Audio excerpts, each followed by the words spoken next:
Okay, so next we have got Matt McFarlane. Matt co-founded the Web2 startup Vibe Capital that launched the Minty.com website community in early 2007, aiming to become the world's largest parent-to-parent advice Opedia. Minty now enjoys over 10,000 unique visits per day, and the proprietary Vibe engine software developed by Vibe Capital has been licensed internationally. Matt was instrumental in raising over $2.7 million in funding for Vibe Capital, and he led the company's equity investment in the digital agency Market United, and the subsequent sale of that stake to Q Limited. Matt is co-founded and investment director of, I hope I get this right, UA Capital. Matt currently holds 7 directorships, so a very busy man. Please welcome Matt.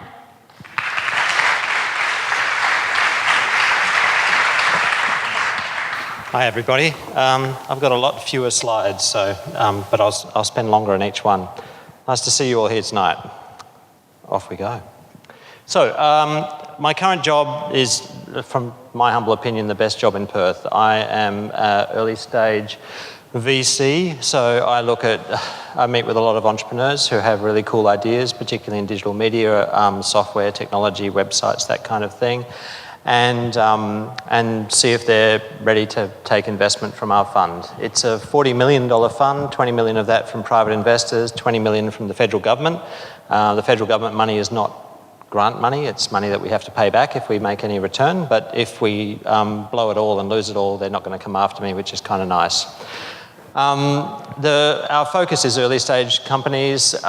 We have a strong preference towards technology, software, and my 2 partners in the fund, there's 3 of us who run the fund, into sort of biotech, life sciences, pharmaceuticals, medical devices, that kind of stuff. I'm more the geek side of the equation.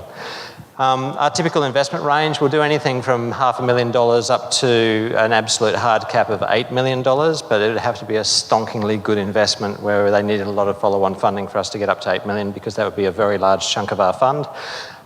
So typically for the web startups and the software startups, we'll look for a $1 to $2 million range in terms of how much cash we'll put into a business to help it grow and develop.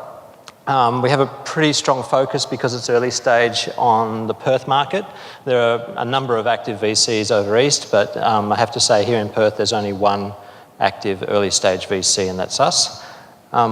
We've been operational in total for 18 months so far. We're an extremely hands-on venture capital investor, so when we invest in a company, we spend for the first 6 months a day to 2 days a week in the management team working with the organisations to help them grow at a much faster pace with the capital behind them, to give them confidence to make some pretty ballsy decisions to help the business grow. We have looked at more than 160 opportunities since we started about 18 months ago, so that's a fair few every week. Some of them take me 5 minutes, some of them take me 3 months to complete the assessment of. We have backed in total 4 investments. We're hoping to close another one this week if things go well. So you get an idea of the ratio. We're kind of 2 to 3, maybe 4% of what we look at we end up investing in. But we try and help everybody who comes to us. So if people come to us with a PowerPoint presentation around an idea, I'll try and send them on to other people that I might know in the space who can help them try and find their capital or help them grow their business in some way. So in total, we've allocated in the last 18 months about $7 million of investment capital. Allocated doesn't mean we've actually drawn that money and put it into the businesses. The businesses tend to spend the money, and as their bank balance gets lower, we chip a little bit more in, chip a little bit more in. So in other words, we've promised the money, but we haven't actually necessarily spent it all. So I thought I'd just quickly describe to you how a venture capital business works, because quite frankly, even though I was a startup entrepreneur 5 years ago, I didn't know exactly how VC works. So it's kind of an interesting thing. Most of you know about super funds, and that you tip in a bit of money from your salary into the super fund, and there's some guys who manage the super fund, and they invest that money, some in the stock market, some in bonds, and they try and get you a reasonable return so you can retire and be comfortable in your retirement.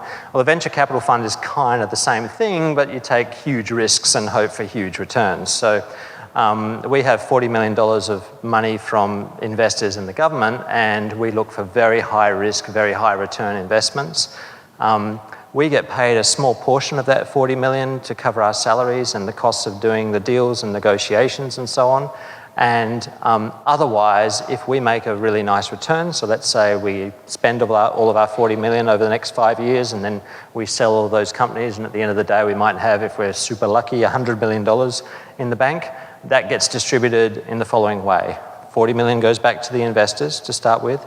Then they get an interest rate on top of that from the day that we drew the money in each case. So there's like a benchmark return. So that's maybe chewed up, let's say 48 million, so there's 52 left. Of that 52 that's left, in our fund, it's an exceptional one, the government gets 10%, and the other 90% goes to the private investors and to we three managers. So we're very, very much incented towards growing the business and making them into, huge multipliers in terms of exit at some stage. We're quite different to a lot of VCs you might meet over East in terms that we don't try and set out to remove the founders. We actually try and help mentor and grow them. And we are a stepping stone from Perth to get potentially to the East Coast, potentially to Silicon Valley, potentially to London. We're a step towards globalization for these businesses. The 4 investments that we've done, there's Isotana, AgWorld, AdAlta and Jambox. I'm sorry that they all seem to be in light blue and dark blue. That was just pure coincidence, so don't feel you have to change your logo if you want to pitch to me.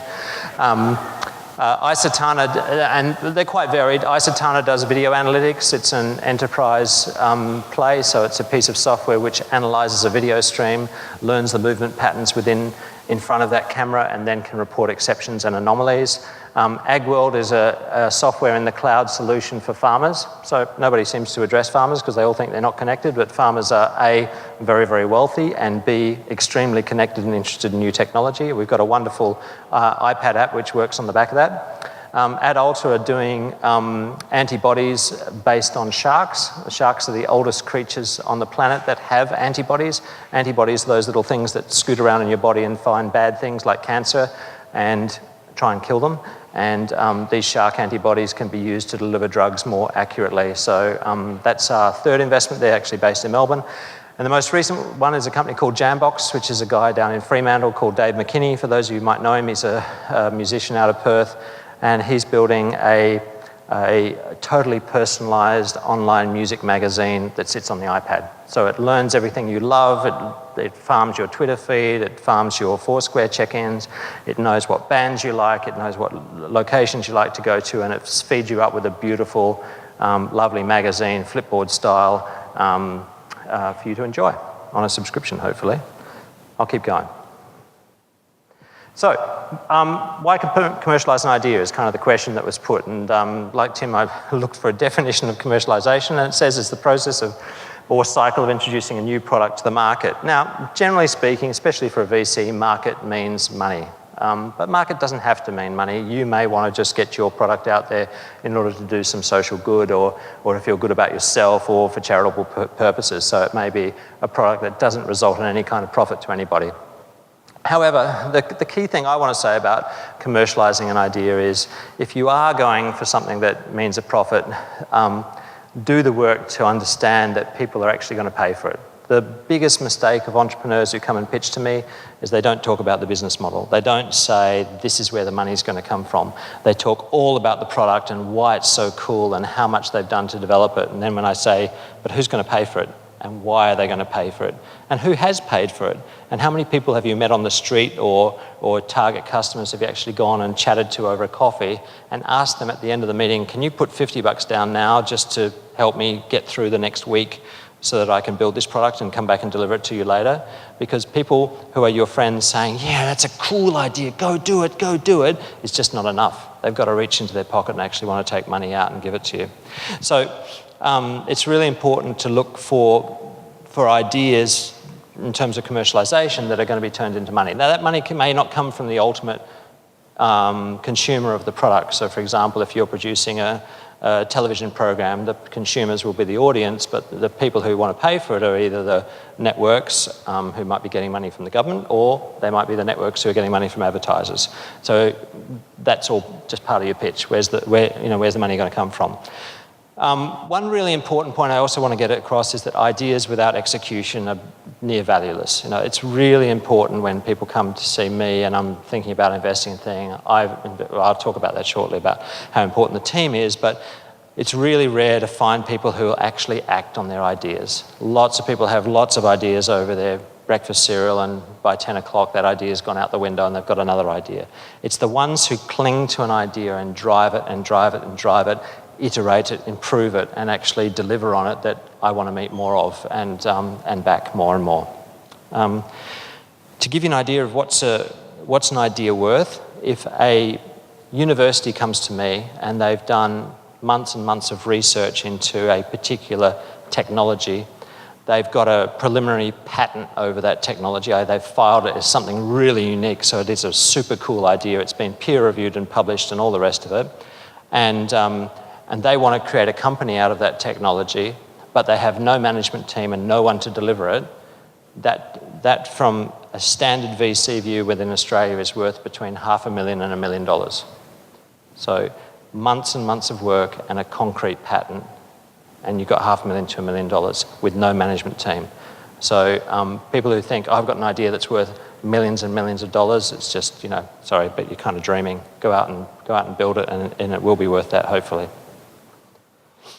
Okay, so here's a case study. Once upon a time, somebody had an idea. What if people were given a really interesting discount offer just once a day and told they could only get the discount if they found a bunch of friends to join with them? Ring a bell for those of you who have registered to those kinds of sites? Let's have a look at the execution.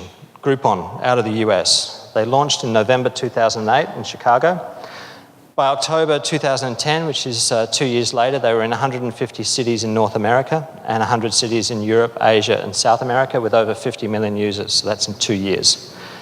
They turned down a $6 billion offer from Google in late 2010. So that's, basically 2 years after being founded, they were worth $6 billion. They're the fastest ever company to reach $1 billion in revenue. I put a little chart there of their sales, okay? You see that little flat pancake on the left? That's their first year. That's 33 million